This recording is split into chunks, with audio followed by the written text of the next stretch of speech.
Hello students. आज है हमारा lecture number 5 class 9th chemistry और चैप्टर 1 हमने स्टार्ट कर दिया था पहले ही। और आज जो है हम करेंगे हिस्टोरिकल बैकग्राउंड ऑफ केमिस्ट्री में हमारा जो है साइंटिस्ट जो है 16 नंबर पे एवागेड्रो नंबर। ठीक है, एवागेड्रो स्टूडेंट हमारी जो है 4-5 दिन से क्लास नहीं हुई है। वो आप सबको पता है क्योंकि वेदर कंडीशन जो अभी चल रही है, वेदर कंडीशन बारिश की वजह से और मौसम भी ख़राब था, जिसकी वजह से जो लेक्चर्स जो है मैं रिकॉर्ड नहीं कर पाया। और इस वजह से लेकिन अब जो है हम कंटिन्यूसली जो हमारी आज से क्लास है वो कंटिन्यू रहेगी। और इस संडे को, आज फ्राइडे है तो कल नहीं परसों संडे को मैं सोच रहा हूँ एक क्विज टेस्ट लूँ आपसे, जो भी हमने फर्स्ट चैप्टर में पढ़ा है उस हवाले से। ठीक है, तो अगर आप में से कोई भी स्टूडेंट अगर चाहता है कि क्विज टेस्ट हो तो मैं एक मैसेज वहाँ पे ग्रुप जो मैंने बनाया है चैनल, व्हाट्सएप चैनल, वहाँ पे मैं मैसेज सेंड कर दूँगा, रिएक्ट कर देना। तो जितने ज़्यादा रिएक्शन होंगे तो उस हिसाब से मैं क्विज टेस्ट लूँगा, अदरवाइज़ मैं नहीं लूँगा क्योंकि आप चैनल पे ज़्यादा एक्टिव नहीं रहते। ठीक है, तो जो भी मैं एसएमएस डालता हूँ तो कोई भी रिएक्शन नहीं होता है। तो जब मैं पूछता हूँ किसी चीज़ के बारे में आपका रिएक्शन ज़्यादा नहीं होता है तो काइंडली वो आप रिएक्ट करना। अगर ज़्यादा रिएक्शन होंगे तो मैं क्विज टेस्ट लूँगा, बाकी जो है लेक्चर्स हमारे चलते रहेंगे कंटिन्यूसली ऐसे ही। तो चलिए स्टार्ट करते हैं आज का हमारा लेक्चर। आज जो है हमारा 16 नंबर पे है साइंटिस्ट एवागेड्रो नंबर। एवागेड्रो एक इटालियन साइंटिस्ट है जिसे हम अमेडियो एवागेड्रो भी कहते हैं। ठीक है, अमेडियो एवागेड्रो ये एक इटालियन साइंटिस्ट है। और इनका अगर टाइम पीरियड की बात करें, ये मैंने पहले ही आपको बताया था कि टाइम पीरियड ज़रूरी नहीं है। ठीक है, लेकिन लेकिन आप इसको याद कर लें तो भी कोई नुकसान नहीं है। ये जस्ट आपको समझाने के लिए है, तो इसको आप भले पढ़ लें। ये मैं आपको बता देता हूँ कि एवागेड्रो जो है 1776 से लेके 1856 एडी तक इनका जो है टाइम पीरियड था। अब इन्होंने क्या किया था, इन्होंने एवागेड्रो ला दिया था। एवागेड्रो ला आप सब ने जो है 9th के स्टूडेंट हो आप तो शायद आपको नहीं पता होगा, ये शायद पता हो कि 9th में हम पढ़ेंगे इसका एवागेड्रो नंबर का जो है कि एवागेड्रो ने एक लॉ दिया था, एवागेड्रो लॉ, जिसमें इसने कहा था कि जितनी भी गैसेस हैं, ठीक है, जितनी भी इस जो नेचर है, इस नेचर में या इस अर्थ पर जो गैसेस हैं, इनका जो वॉल्यूम है वो उसमें इक्वल वॉल्यूम में जो है नंबर ऑफ मोल्स वो क्या होंगे, वो कांस्टेंट होंगे। तो उन्होंने क्या कहा था कि सपोज यहाँ पे देखें, कह रहा है कि स्टेटमेंट क्या कह रही है, यहाँ पे स्टेटमेंट देख लें। The equal volumes of gases at STP contain equal number of molecules. STP का क्या मतलब है? एसटीपी यानी कि स्टैंडर्ड टेम्परेचर प्रेशर। एसटीपी का मतलब क्या है? एसटीपी का मतलब है स्टैंडर्ड टेम्परेचर प्रेशर, यानी कि टेम्परेचर और प्रेशर को इनको कांस्टेंट रखा गया है। उस स्टैंडर्ड टेम्परेचर और प्रेशर पर फिर देखते हैं कि वॉल्यूम जो है, इक्वल वॉल्यूम पे कितने नंबर ऑफ मॉलिक्यूल्स जो हैं इक्वल होते हैं, यानी कि कितना जो वॉल्यूम है वो कितने मॉलिक्यूल्स के इक्वल होता है। तो एवागेड्रो ने क्या किया था, एसटीपी पे यानी कि टेम्परेचर और प्रेशर, इन दोनों को एक कांस्टेंट पॉइंट पे रखा था। उसके बाद इन्होंने मेजर किया था कि हर गैस का जो वॉल्यूम है, equal volume equal number of molecules के इक्वल है। तो इन्होंने ये मेजर किया था। सपोज मैं अगर बात करूँ यहाँ पे हाइड्रोजन गैस है। हाइड्रोजन गैस का अगर मैं 1 मोल लूँ, हाइड्रोजन गैस का अगर मैं 1 मोल लूँ, 1 मोल, तो 1 मोल जो इक्वल होता है वो 6 इंटू 10 पावर 6 नहीं, 6.02 इंटू 10 पावर 23, यानी कि इतने मॉलिक्यूल्स के इक्वल होता है। एक जो है हाइड्रोजन गैस का 1 मोल जो है वो इतने मॉलिक्यूल्स के इक्वल होता है। ठीक है, और इनका जो वॉल्यूम है, ये तो मोल मैंने बताया, सब्सटेंस का जो है मास बताया। 1 मोल में इतने मॉलिक्यूल्स हैं और इसमें 1 मोल में वॉल्यूम कितना होगा, इसका वॉल्यूम जो है वो होता है 22.4 डेसीमीटर क्यूब।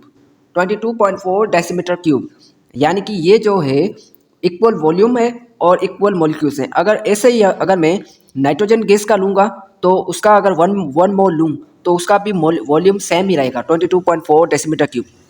और उसके अलावा उसका मॉलिक्यूल जो है, नाइट्रोजन गैस का मॉलिक्यूल भी, उनके मॉलिक्यूल्स भी वो सेम ही होंगे, 6.02 इंटू 10 पावर 23। ठीक है, तो जितने भी हम गैसेस लेंगे उनका अगर 1 मोल लेंगे, जितनी भी गैसेस हैं उनका अगर हम 1 मोल लेंगे तो उसमें मॉलिक्यूल्स इतने ही होंगे, 6.02 इंटू 10 पावर 23। और इनका जो वॉल्यूम है, वॉल्यूम भी वो 22.4 डेसीमीटर सेम रहेगा, यानी कि इक्वल वॉल्यूम पे इक्वल नंबर ऑफ मॉलिक्यूल्स रहेंगे ये सेम रहेंगे। ये किसने बताया था?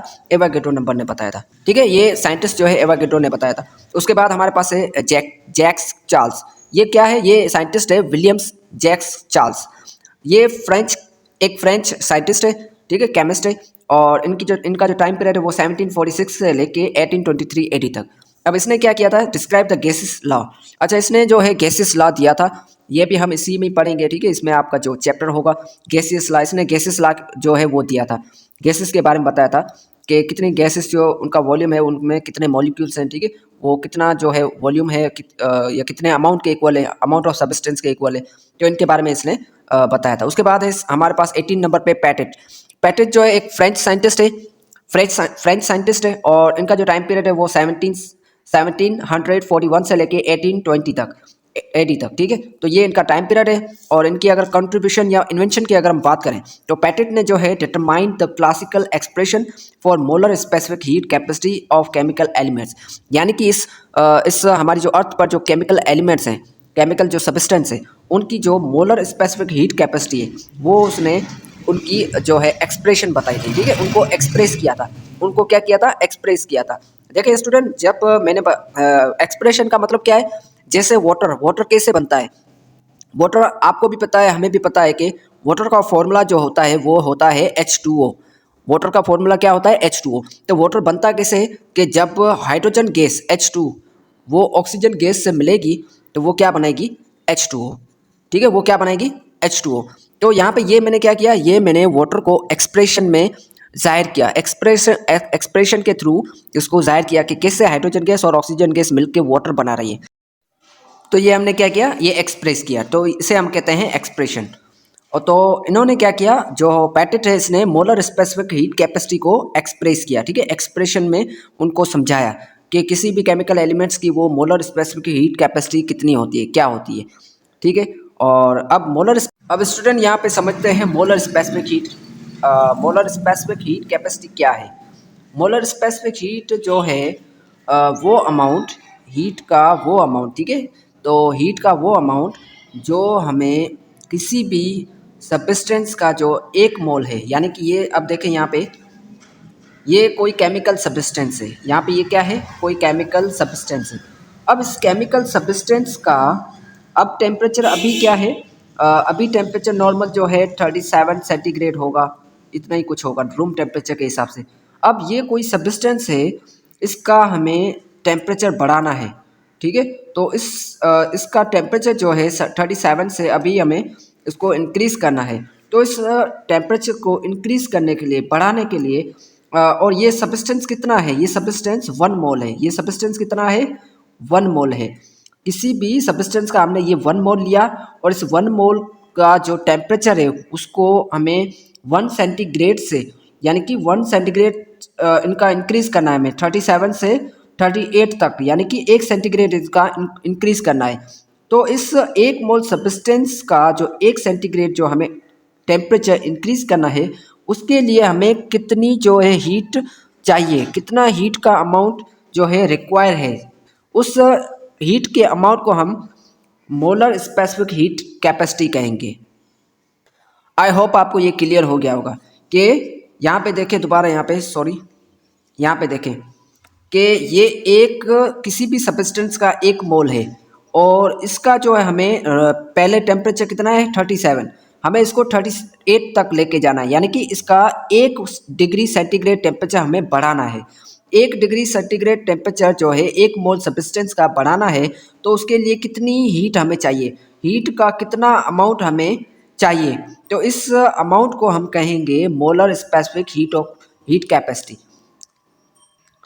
तो आई होप आपको ये क्लियर हो गया होगा। अगर फिर भी क्वेश्चन हो तो आप व्हाट्सअप चैनल पे जो है मैंने नंबर दे दिया है, तो कोई भी आप क्वेश्चन पूछ सकते हो। उसके बाद हमारे पास है जे ब्रिजिलियस। जे ब्रिजिलियस एक स्वीडिश है, ठीक है, स्वीडिश है। और इसका जो टाइम पीरियड है वो 1779 से लेके 1848 80 तक।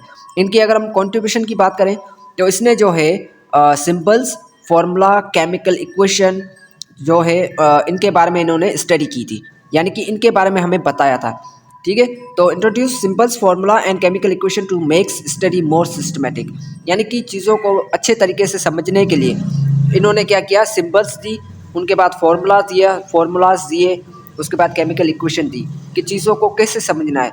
देखें, अभी मैंने आपको यहीं पे बताया कि हाइड्रोजन गैस और ऑक्सीजन गैस मिलके बना रहे हैं वाटर, तो ये मैंने इक्वेशन की फॉर्म में लिखा, और इक्वेशन में अंदर जो ये क्या है, ये फार्मूलाज हैं, ये क्या है, सिंबल्स हैं, हाइड्रोजन गैस की सिंबल्स, ऑक्सीजन गैस की सिंबल, वाटर की सिंबल। तो अगर ये नहीं होती तो हमें समझने के लिए थोड़ा मुश्किल होता, ठीक है। तो इन चीज़ों को समझने के लिए इसने क्या किया, सिंबल्स, फार्मूलाज और केमिकल इक्वेशन इनके बारे में इन्होंने बताया। तो इससे जो है, इससे क्या हुआ कि चीज़ों को समझना आसान हो गया। नेक्स्ट हमारे पास है मेंडलीव। मेंडलीव जो है, आप जो है आई थिंक ये आप मैट्रिक में पढ़ोगे। मेंडलीव जो है, इसने ये एक रशियन साइंटिस्ट है। ये एक रशियन साइंटिस्ट है जो जिनका टाइम पीरियड है वो 1824 से लेके 1907 एडी तक। अब इसने क्या किया था, इसने ये ज़्यादा स्टूडेंट को पता होगा जो मैट्रिक और या फिर फर्स्ट ईयर इंटर में जो स्टूडेंट पढ़ते हैं, क्योंकि ये बहुत ही मशहूर साइंटिस्ट है मेंडलीव, जिन्होंने पीरियोडिक टेबल के बारे में बताया था, ठीक है। तो इसने क्या किया था, मेंडलीव ने पीरियोडिक अरेंजमेंट की थी, एलिमेंट्स जो पीरियोडिक टेबल में जितने भी एलिमेंट्स हैं उनकी अरेंजमेंट किसने की थी, मेंडलीव ने। अभी हमारे पास जो है पीरियोडिक टेबल है वो मूजले का है, लेकिन उनमें जो एलिमेंट्स की अरेंजमेंट है वो ज़्यादातर पहले अरेंजमेंट मेंडलीव ने की थी, ठीक है। तो मेंडलीव जो है वो उसको father of the periodic table कहा जाता है, लेकिन वो ओल्ड के हिसाब से, अभी जो न्यू है मॉडर्न के हिसाब से मूजले पीरियोडिक टेबल कहते हैं। तो स्टूडेंट, आज के हमने 5 साइंटिस्ट पढ़ लिए हैं। मिलते हैं नेक्स्ट लेक्चर में कल, और आज के लिए इतना ही, इसको याद रखें। और जो मैंने पहले ही आपको कहा है कि क्विज टेस्ट का संडे को, तो वो मैं मैसेज आपको चैनल पे दे दूँगा। ज़्यादा से ज़्यादा रिएक्शन होंगे उस हिसाब से मैं क्विज टेस्ट लूँगा। Thank you.